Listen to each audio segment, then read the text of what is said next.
Welcome to RS class. मैं कौशल सिंह। आज है 26 अक्टूबर 2020 और 26 अक्टूबर 2020 के जितने भी करंट अफेयर्स के क्वेश्चन आए वो आज इस वीडियो में हम देखेंगे। और जितने भी साथीगण वीडियो पहली बार देख रहे हैं वो हमारे चैनल को सब्सक्राइब कीजिएगा और वीडियो को लाइक ज़रूर कीजिएगा। तो आइए देखते हैं आज के कौन से क्वेश्चन आए हैं। चलिए, ये आता है आपका पहला क्वेश्चन आज का। हाल ही में भारतीय प्रौद्योगिकी संस्थान रोपड़ के स्थायी परिसर का उद्घाटन किया गया। यह संस्थान किस राज्य में स्थित है? अच्छा, इसका जो उद्घाटन किया गया है यह संस्थान कहाँ स्थित है? तो यह है आपका पंजाब में स्थित है। ऑप्शन ए आता है आपका इसमें, पंजाब में ये स्थित है। अच्छा, थोड़ी जानकारी करते हैं इसके बारे में। केंद्रीय शिक्षा मंत्री रमेश पोखरियाल, हमारे केंद्रीय शिक्षा मंत्री कौन है? रमेश पोखरियाल। हाल ही में भारतीय प्रौद्योगिकी संस्थान रोपड़ की स्थायी परिसर का उद्घाटन किया है। किसने किया है? केंद्रीय शिक्षा मंत्री रमेश पोखरियाल ने उद्घाटन किया है इसका। IIT Ropar Times Higher Education World University Ranking 2020 ranking 2020 में 351 से 400 रैंक में आया है। इस संस्थान में कृषि और पानी के क्षेत्र में प्रौद्योगिकी नवाचार हब स्थापित करने के लिए 110 करोड़ रुपए का अनुदान भी प्राप्त किया गया है। कितने? 110 करोड़ रुपए का अनुदान भी प्राप्त किया गया है। आगे क्वेश्चन पे चलते हैं आपके। ये आता है आपका नेक्स्ट क्वेश्चन। ये है, परिणाम मंजूषा किस संस्था का डिजिटल शैक्षणिक भंडार है? तो यह है आपका केंद्रीय माध्यमिक शिक्षा बोर्ड। ऑप्शन ए आता है आपका इसमें, केंद्रीय माध्यमिक शिक्षा बोर्ड। केंद्रीय माध्यमिक शिक्षा बोर्ड यानी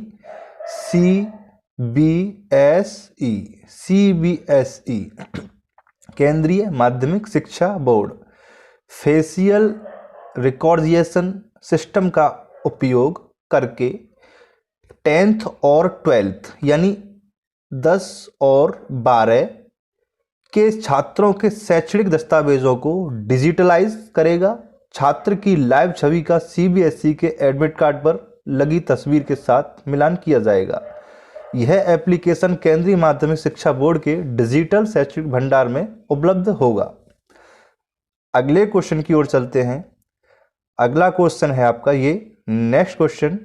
देखिए, आप लोग पढ़िए और मेहनत कीजिए, क्योंकि अब जो आप मेहनत कर लोगे वो आपको आगे भविष्य में काम आएगी। मेहनत आपको करनी ही है। अब ये आप सोच लीजिए कि मेहनत आपको यहाँ करनी है या मेहनत आपको यहाँ करनी है। अब रहा ये बीच का रास्ता, तो ये तो सफ़र कट ही जाता है। लेकिन आपको मेहनत यहाँ करनी है कि आपको मेहनत यहाँ करनी है? मेहनत आपको करनी ही पड़ेगी, ये निश्चित है। बिना मेहनत की आप सफल नहीं हो सकते। तो मेहनत आपको करनी है। अगर यहाँ पे शुरू में मेहनत कर लोगे तो आगे बड़े मज़े से लाइफ कटेगी। और अगर यहाँ पे आप मेहनत नहीं करते हो, यहाँ पे मेहनत करते हो, तो थोड़ी परेशानियाँ आ सकती हैं। थोड़ी क्या, बहुत कुछ परेशानियाँ आ सकती हैं। चलिए आज के क्वेश्चन को देखते हैं। समझदार हो आप लोग, कर लोगे। राष्ट्रीय औषधीय पादप बोर्ड की दूसरी रीजनल रिपोर्ट कहाँ पर स्थापित की गई? तो ये की गई आपकी नई दिल्ली में। ऑप्शन ए आता है आपका इसमें, नई दिल्ली में ये स्थापित की गई।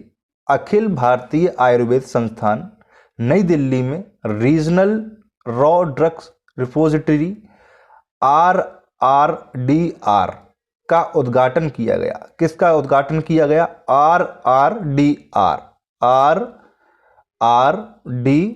का उद्घाटन कहाँ किया गया? नई दिल्ली में। RRDR आयुष मंत्रालय के राष्ट्रीय औषधीय पादप बोर्ड NMPV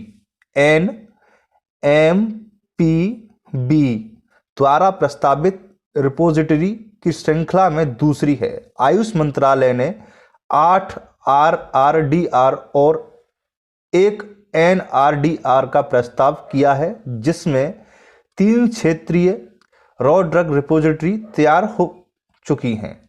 अगले क्वेश्चन की ओर चलते हैं। अगला क्वेश्चन आता है आपका ये आता है आपका G20 anti corruption working group की पहली मंत्री स्तरीय बैठक में भारत का प्रतिनिधित्व किसने किया? तो ये भारत का प्रतिनिधित्व किया आपका जितेंद्र सिंह ने। ऑप्शन ए आता है आपका इसमें, भारत का प्रतिनिधित्व आपका जितेंद्र सिंह ने किया। केंद्रीय मंत्री जितेंद्र सिंह हमारे कौन है? केंद्रीय मंत्री हैं ये।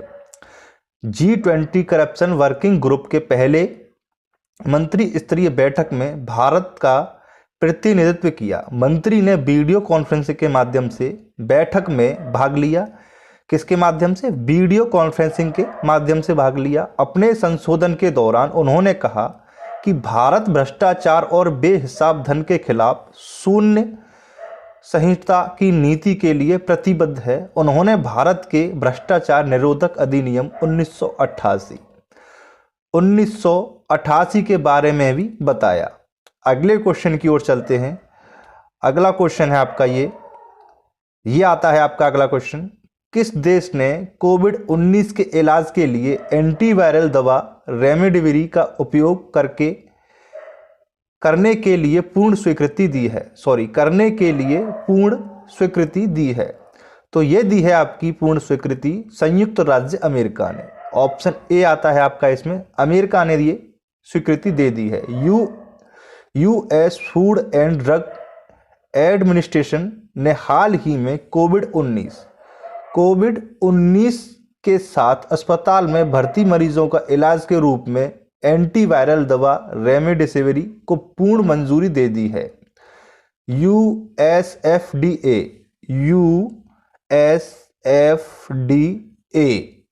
ने यह घोषणा की है। किसने की है? यूएसएफडीए ने यह घोषणा की है कि ब्रांड नाम क्लेरी के तहत बेची जाने वाली दवा कोविड-19 के लिए अब तक अनुमोदित एकमात्र विशिष्ट उपचार था। अगले क्वेश्चन की ओर चलते हैं। अगला क्वेश्चन है आपका शुक्रेश्वर मंदिर कहां पर स्थित है? शुक्रेश्वर मंदिर कहां पर स्थित है? तो ये है आपका तमिलनाडु में। ऑप्शन ए आता है आपका, तमिलनाडु में शुक्रेश्वर मंदिर स्थित है। शुक्रेश्वर मंदिर भारत के तमिलनाडु राज्य में सलेम में स्थित है। तमिलनाडु में कहां पर है? सलेम में स्थित है। तमिलनाडु में भी सलेम में स्थित है। एक प्राचीन मंदिर है, ऐतिहासिक मंदिर में से एक है। मंदिर अपनी उत्कृष्टता, वास्तुकला और आसपास की सुंदरता के लिए प्रसिद्ध है। यह देश के विभिन्न हिस्सों में कई लोगों और भक्तों द्वारा विजिट किया जाता है, यानी देखा जाता है। अगले क्वेश्चन की ओर चलते हैं। अगला क्वेश्चन आता है आपका ये आता है आपका अगला क्वेश्चन। ये आता है आपका, तिरुवन्नमलाई मंदिर कहां पर स्थित है? तो तिरुवन्नमलाई मंदिर आपका तमिलनाडु में स्थित है। ऑप्शन ए आता है आपका इसमें, तमिलनाडु में ये स्थित है। तिरुवन्नमलाई मंदिर भारत के सबसे बड़े मंदिरों में से एक है। भारत का सबसे बड़ा मंदिर कौन सा है? तिरुवन्नमलाई मंदिर। उनमें से ये एक है। यह भारत के तमिलनाडु राज्य के तिरुवन्नमलाई शहर में स्थित है। कहां पर स्थित है? तिरुवन्नमलाई में स्थित है, इसीलिए इसका नाम तिरुवन्नमलाई मंदिर रखा गया है। शहर में अन्नामलाई पहाड़ियों के निचले हिस्से पर बसा है। कहां पर? अन्नामलाई पहाड़ियों के निचले हिस्से पर बसा है। यह मंदिर भगवान शिव को समर्पित है, जिनकी यह अग्नि के रूप में पूजा की जाती है। यहां शिव को भक्तों द्वारा अन्नामलैयर और अरुणाचलेश्वर के रूप में जाना जाता है। अगले क्वेश्चन की ओर चलते हैं। अगला क्वेश्चन आता है आपका ये आता है आपका, ब्रह्मपुरीश्वर मंदिर कहां स्थित है? ब्रह्मपुरीश्वर मंदिर कहां स्थित है? ये थोड़ा गलत हो जाता है टाइपिंग में। तो ब्रह्मपुरीश्वर मंदिर कहां स्थित है? ये है आपका तमिलनाडु में स्थित। ऑप्शन ए आता है आपका इसमें। ब्रह्मपुरीश्वर मंदिर त्रिची के पास तिरुवनंतपुरम में स्थित है। एक हिंदू मंदिर है। यह त्रिची तमिलनाडु से लगभग 25 किलोमीटर दूर है। तमिलनाडु से कितना दूर है ये? त्रिची, जहां पर ये मंदिर स्थित है, 25 किलोमीटर दूर है तमिलनाडु से।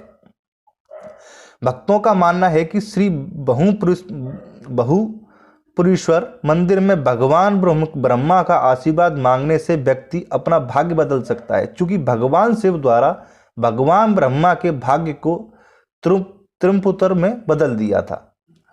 अगले क्वेश्चन की ओर चलते हैं। अगला क्वेश्चन आता है आपका गुप्त लिपि किन श्रेणियों में जानी जाती है? तो गुप्त लिपि किन श्रेणियों में जानी जाती है? तो ये जानी जाती है आपकी उत्तरी भारतीय श्रेणी में। ऑप्शन बी आता है आपका, उत्तरी भारतीय श्रेणी में जानी जाती है। ब्रह्म लिपि से निर्मित गुप्त लिपि उत्तरी भारतीय लिपियों की समूह के श्रेणी में आती है। भारत में गुप्त साम्राज्य के उदय के साथ ही 4वीं से 6वीं शताब्दी के पूर्व काल में गुप्त लिपि का विकास हुआ था। अगले क्वेश्चन की ओर चलते हैं। अगला क्वेश्चन आता है आपका ये, गुरुग्राम शहर कहाँ पर स्थित है?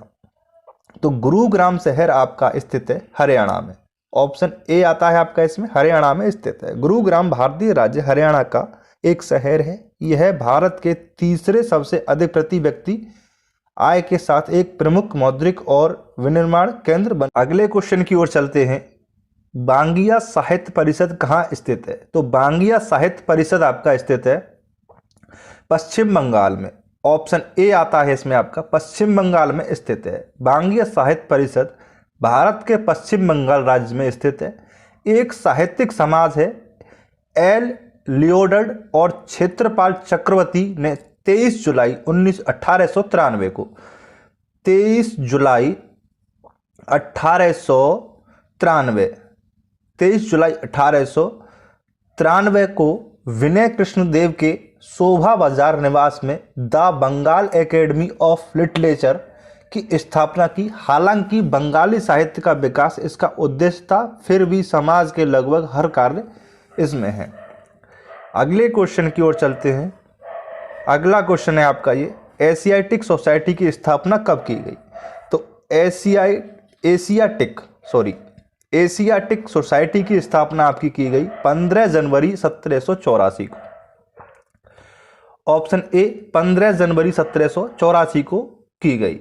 सर विलियम जोन्स द्वारा, किसके द्वारा? सर विलियम जोन्स द्वारा एशियाटिक सोसाइटी की स्थापना की गई थी। इस सोसाइटी ने पुरातात्विक अनुसंधान में एक तरह के उत्प्रेरक के रूप में काम किया है, जिसमें प्राचीन वस्तुओं के अध्ययन ने भारत में यूरोपीय लोगों के बीच एक संस्थागत ध्यान केंद्रित किया है।